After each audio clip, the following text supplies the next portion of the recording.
Welcome to Shweta கிச்சனுங்க. நம்ம இன்றைக்கி பார்க்க போகிறது சூப்பரான ஒரு வீடியோங்க. நல்லா வெயிலுக்கு சில்லுன்னு ஒரு செவ்வாழை மில்க் ஷேக்குங்க. மில்க் ஷேக் தான் அடித்து குடிக்க போகிறோம்.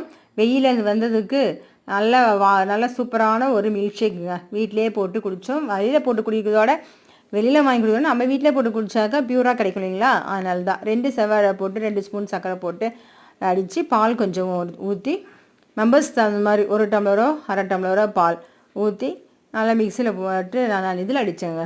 மீன்ஸ் பிளெண்டரில் அடித்து குடிக்க வேண்டியது தான். இதே மாதிரி தான் நம்ம வாழைப்பழம் தாக்க வேஸ்ட் பண்ண வேணாம். இந்த மாதிரி மில்க் ஷேக் போட்டு குடிச்சிக்கலாம். அப்புறம் பனானாவில் போண்டா போடலாம். சூப்பராக இருக்கும். ஸ்வீட் போண்டா போடலாம். மில்க் ஷேக்கு போண்டா அப்புறம் அப்படியே சாப்பிட்லாம். சரிங்களா? அது மாதிரி பனானாலையும் நிறைய ஐட்டம் செய்யலாம். வேஸ்ட் பண்ணாதீங்க. நிறையா இருந்தால் இந்த மாதிரி மில்க் ஷேக் போட்டு குடிங்க. இந்த மாதிரி வீடியோ பிடிச்சிருந்தால் லைக் பண்ணுங்கள், ஷேர் பண்ணுங்கள், கமெண்ட் பண்ணுங்கள்.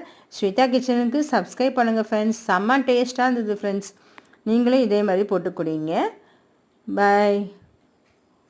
சூப்பராக இருக்குங்க. நல்லா நம்ம வெளியில் ஐஸ் பீஸ்லாம் போட்டு குடிக்கிறத விட இப்படி குடித்தா தான் நல்லாயிருக்கு.